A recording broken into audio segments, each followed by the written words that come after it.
Twa. The forgotten people in the Rwandan Genocide.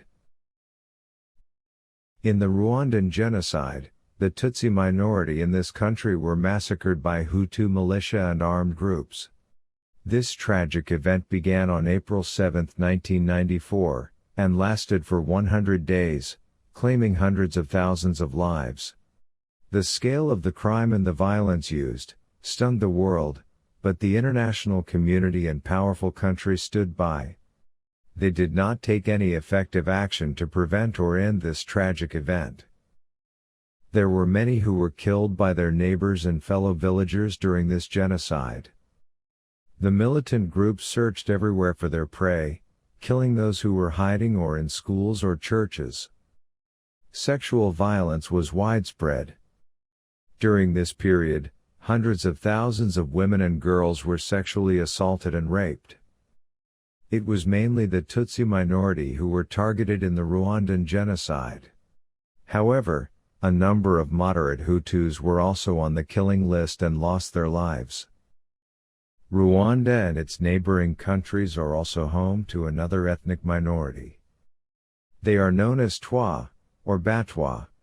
These are the indigenous and early inhabitants of equatorial Africa, around the Great Lakes. Their presence in these areas predates the arrival of the Bantu tribes, Hutu and Tutsi. They are sometimes referred to as the forgotten people. Many of them lost their lives during the Rwandan genocide. However, their suffering during these events was not recognized and reflected as it should have been. 1% of Rwanda's population, as well as Uganda, Burundi and the Democratic Republic of the Congo, are Twa. Approximately 80,000 Twa live in Africa. As hunter-gatherers in the rainforests of these areas, these people lived on meat, plants, roots and honey. Dance, song and music have been an important part of the Twa's culture and history. The Twa people speak a dialect of Kinyarwanda, the official and native language of Rwanda and Burundi. Gradually, as pastures and agricultural lands expanded, and forests were converted by the Hutu and Tutsi tribes, the Twa lost their habitat that they had known for generations. This forced them to abandon their traditional way of life and choose alternative ways to continue living. They eventually moved to rural and urban areas. To earn a living and continue their lives, some of them started making pottery and others worked as servants and laborers.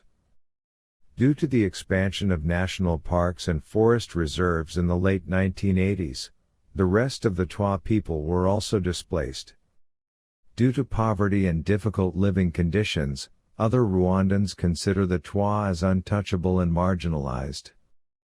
During the Tutsi genocide in Rwanda, about 10,000 of the 30,000 Twa population in Rwanda were killed. That is, 1/3 of the Twa population in Rwanda. According to some statistics, the same amount of people fled the country, a ratio even more than the Tutsis. There are disagreements about the cause of these deaths, the incidents that led to these injuries, and the role of the Twa in the genocide.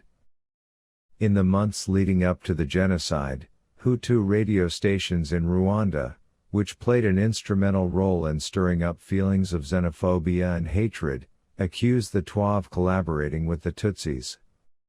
Some believe that the Twa were not the direct targets of the massacre by the Hutus, and they were injured incidentally during the conflict, since many of them lived in Tutsi villages and were killed there along with their neighbors. According to statistics, at least 10 Twa villages were attacked independently, the inhabitants massacred, and their houses burned. Hutus generally believed that the Twa were companions to the Tutsis. There were some who cooperated with the RPF. Conscription of a few into the Tutsi majority Burundian army also intensified Hutu hatred of them. However, some Twa were employed by Hutu militias and participated in the genocide either voluntarily or under coercion. In the course of the RPF's advance, a number of these people were targeted and killed. On July 15, 1994, the RPF took control of the country and effectively ended the Rwandan Genocide. Paul Kagame took over the affairs of Rwanda with the help of his forces. However, the damage caused by this terrible event has plagued the people of this country for a number of years. Infrastructure and the economy suffered a lot. A lot of capital was taken out of the country by the previous regime. Around 40% of the country's population was killed or fled the country during the genocide, and many human resources were lost. Psychological injuries were also vast. Many were victims of sexual abuse, lost relatives or witnessed horrific scenes. The army under Kagame established control and order. The government began to rebuild. NGOs gradually returned.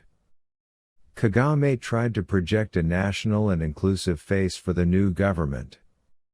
He ordered that the terminology of ethnicity should not be used anymore. Ethnicity has been removed from national and identity cards. At the community level, measures were taken to gradually eliminate ethnic origin. These were designed to establish and maintain integrity, as well as prevent similar incidents in the future, and have been well received around the world. For Twa, these decisions and actions were reflected differently. The difference between the Hutu and Tutsi peoples is not definitive in many cases. Scholars today believe that these two peoples have a common ancestry. They view their differences as a legacy of colonialism. It is common for Hutus and Tutsis to marry. The Twa have a different appearance and are shorter than these two. Tutsis and Hutus do not marry these people. They do not even share food and utensils with them, nor do they sit at the same table. They were discriminated against in refugee camps when it came to food distribution. After the genocide, the Twa are still disgraced and have unequal access to education and health care as a marginalized minority. In 1998, the Rwandan government allocated funds for education, health care and employment for genocide survivors. The Twa claim that when they try to get assistance for genocide survivors, they are told that the Tutsis were the main targets of the genocide, and that their losses were accidental. There are many negative prejudices against this group in Rwandan society. Some regard them as impure and untouchable. During the genocide, this view facilitated their killings, and afterwards made it difficult for them to compensate for their losses. The Rwandan government has threatened to cut off government aid to the Twa if they insist on preserving their ethnic identity. It is alleged that they are afraid of being imprisoned on the basis of ethnic divisions, should they seek a memorial for those lost in the genocide. At the same time, the Twa are still suffering from inequality and discrimination. The issue is more apparent in rural areas where anti-ethnic laws are not enforced, unlike in Kigali and other large cities. 90% of Twa people lack cultivable land, and live in abject poverty. In the coming years, and by adopting appropriate policies, will the Twa ethnic minority be able to ensure the basic rights of their people in Rwanda?